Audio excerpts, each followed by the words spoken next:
Se conseguir pilotar minha carruagem, eu te pago ouro, gargalhou o conde zombando do escrevo.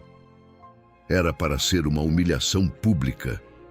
O que ninguém esperava era o silêncio repentino de todo o estábulo quando aquele estranho pegou as rédeas. A humilhação foi pública e calculada. O que o conde Augusto Figueiredo de Melo não sabia, quando lançou aquela aposta zombeteira ao homem de pés descalços no pátio, era que estava prestes a receber a maior lição de sua vida. O contraste era brutal. Enquanto cocheiros assalariados chegavam com uniformes bordados, Joaquim caminhava com calças remendadas e costas marcadas pelo sol. Mas seus olhos escuros, calmos, carregavam uma inteligência que o luxo não compra e a opressão não apaga. O pátio cheirava a terra molhada. Os cavalos árabes batiam cascos no cascalho. Foi quando o conde entrou com 3 feitores atrás e a fúria no rosto. Se inscreva no canal, deixe seu gostei e me diga de onde você assiste essa história. Conde Augusto Figueiredo de Melo, 52 anos, era dono de 3 fazendas de café, 2 imóveis na capital e um sobrado na Rua do Ouvidor. Usava casaca de veludo azul marinho com botões de prata e bengalão de jacarandá com ponta de ouro maciço. Para ele, havia 2 tipos de pessoas no mundo: os que serviam e os que mandavam. Jamais havia questionado em qual categoria se encontrava. Quando falava, todos silenciavam. Quando ria, todos riam junto. Joaquim havia chegado há 12 anos, comprado de um senhor falido em Minas. 34 anos, pés descalços, mãos calejadas e olhos que percorriam tudo com calma desconcertante. O ângulo das rodas de uma carruagem, o peso de um cavalo, o ritmo das ferraduras no cascalho. À noite desenhava com carvão no chão, mapas de estradas, esboços de mecanismos. Havia aprendido a ler às escondidas. E havia aprendido muito mais do que ninguém supunha. Alguém aqui sabe guiar carruagem? A voz do conde ecoou no estábulo como trovão.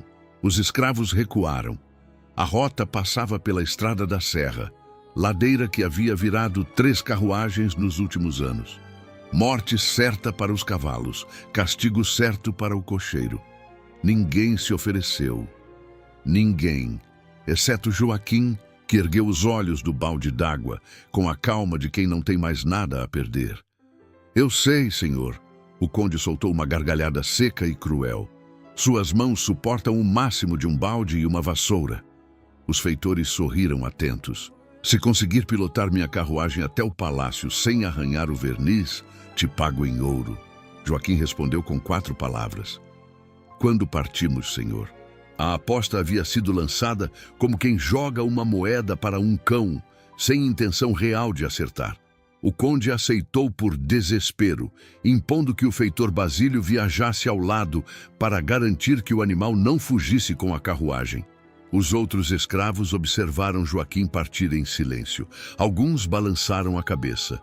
Ninguém acreditava que ele voltaria de pé. Antes do amanhecer, Joaquim preparou os 2 cavalos árabes com uma calma que deixou Basílio inquieto.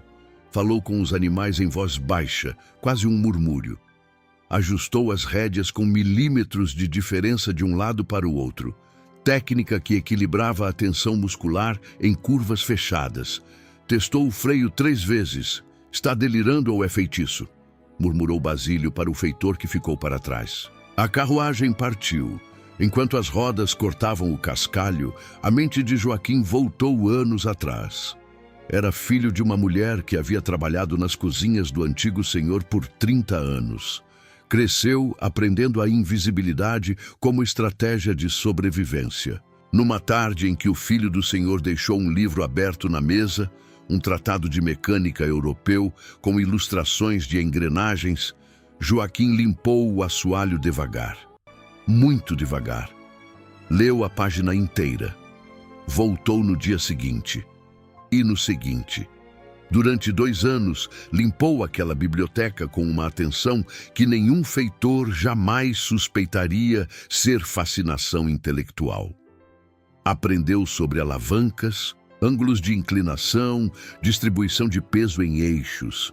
Quando o filho do Senhor lhe ensinou as primeiras letras, mais por tédio do que por bondade, Joaquim devorou cada página como quem bebe água depois de anos de seca. O que ninguém viu, ele construiu.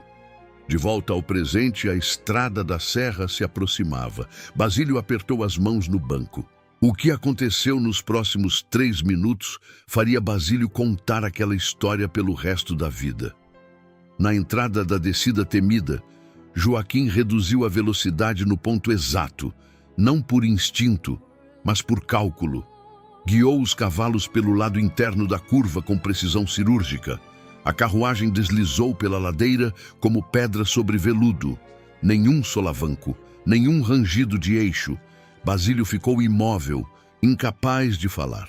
Dentro da carruagem, o conde ergueu a cortina com uma expressão que seus empregados jamais haviam visto nele. Surpresa genuína. Não a surpresa de quem recebe um presente inesperado, a surpresa de quem descobre que o mundo é maior do que sempre julgou. A cortina caiu.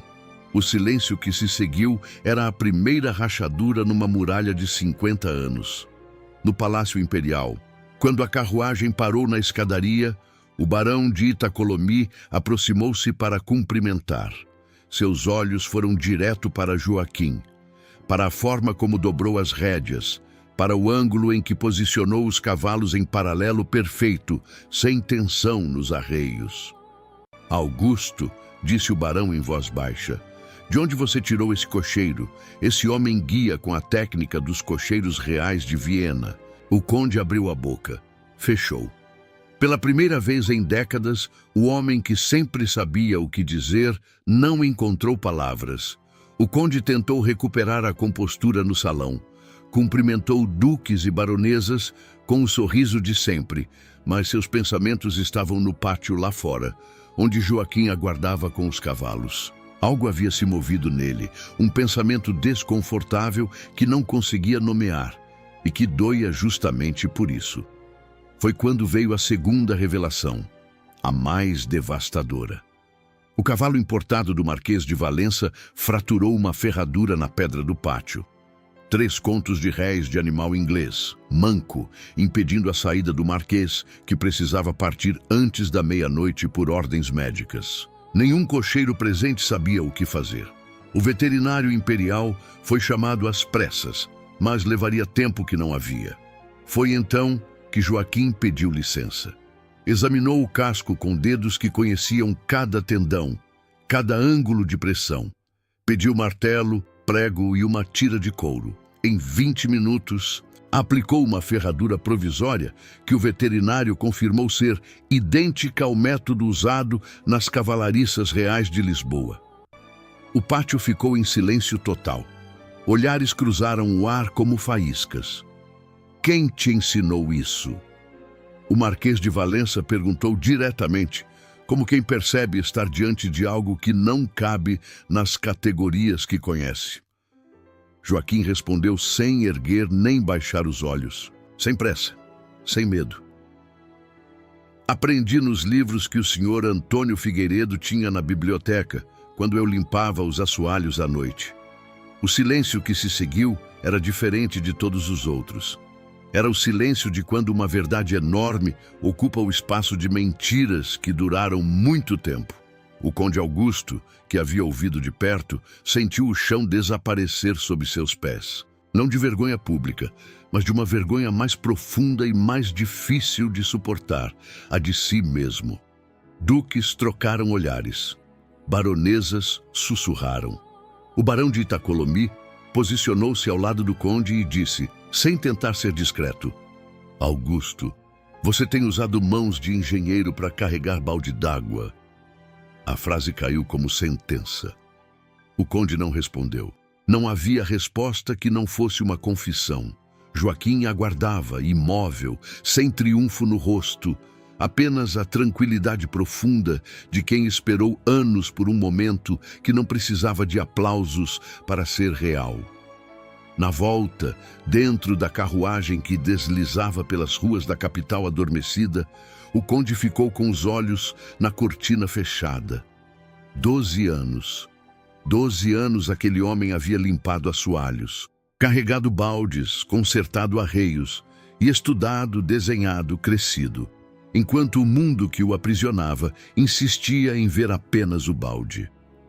Aquele pensamento pesava mais que qualquer vergonha pública. Era o peso de quem percebe que seu maior desperdício foi a recusa em enxergar o que estava diante dos próprios olhos. Na manhã seguinte, o conde convocou Joaquim à sala principal da mansão. Não ao pátio, não ao celeiro, à sala. Colocou sobre a mesa uma bolsa de couro com 20 moedas de ouro. Disse que pagaria. Pago. Joaquim não tocou nas moedas. Posso pedir outra coisa no lugar? Uma carta de alforria, para mim e para minha mãe. Depois de um longo silêncio, o conde abriu a gaveta e chamou o escrivão. Assinou 2 alforrias. E então, contra toda a lógica de sua época, escreveu uma terceira carta. Uma recomendação formal ao barão de Itacolomi, apresentando Joaquim como o melhor cocheiro que já passou por estas terras e homem de caráter superior ao de muitos que conheço de nome. 2 anos depois, Joaquim era cocheiro-chefe do barão, ensinava técnica equestre para filhos de nobres e havia publicado um manual de cuidados com cavalos que circulou em 3 províncias. O conde Augusto tornou-se um dos primeiros fazendeiros da região a libertar seus escravos, anos antes da lei obrigar. Numa carta ao barão escreveu: "Aprendi de um homem descalço que o maior desperdício é olhar para outro e enxergar apenas o que ele veste."